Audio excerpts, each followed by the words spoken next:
ఈ సంవత్సరం ధనుసు రాశి వాళ్ళకి ఆదాయం 5, వ్యయం 5 రెండు సమానంగానే ఉన్నాయి పాపం. రాజ్యపూజ్యం 1, అవమానం 6.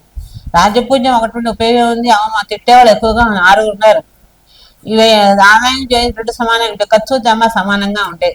అంటే కామట్ లెక్క అనమాట. ఖర్చు జమ అయిపోయి అయిపోతుంటుంది, పైసా మెగలు మన దగ్గర. అన్ని ఇబ్బందులు పడుతుంటారు. గ్రహాలు కూడా రవి, శని, కుజుడు, గురువు కూడా అంత యోగించట్లేదు కాబట్టి కొన్ని సమస్యలు వస్తాయి. వచ్చినా భయపడకండి. సంవత్సరం అంతా కూడా పట్టిందల్లా బంగారమా అనుకున్నట్లుగానే కనపడుతుంది, కానీ చేయాల్సేవుడికి ఇబ్బందులు వస్తూ ఉంటాయి.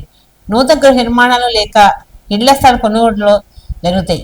ఇంత ఉన్నప్పటికి కూడా, ఆదాయం లేకపోయినప్పటికి కూడా కొత్త ఇళ్ళు కొందామా, కొత్త కొత్త సామాన్లు చేద్దామా అని అప్పులు చేసైనా సరే మనం చేసే ప్రతి పని కూడా ముందుకెళ్ళాలి అని ధైర్యంగా చేసేదే ధనుసు రాశి వాళ్ళు. ఎందుకంటే వీళ్ళకి గురుబలం బాగుంటుంది, దేనికి భయపడరు, అన్నిటికీ ముందుకు నడుస్తుంటారు. కాబట్టి ఈ రాశి వాళ్ళకి ఏది చేయాలని అప్పున్నప్పటికీ కూడా భయపడకుండా ముందుకెళ్ళి అనుకున్న పనులు సాధించగలుగుతారు. బంగారం వెండి కూడా బాగా కొంటారు, అన్ని విధాలు బాగుంటుంది. ఈ మంచి గురు యోగాన్ని ఇస్తారు ఈ రాశి వాళ్ళకి. అన్ని సమస్యలు వచ్చినా కూడా ఈజీగా తీసేస్తూ ఉంటాడు. ఆరోగ్యంలో కూడా ఎలాంటి ఇబ్బందులు అంటూ రానివ్వడు. అన్నిటికంటే గురుబలం ఉన్న వాళ్ళు ఎవరైనా సరే చూడండి, మంచి యోగప్రదంగా ఉంటారు.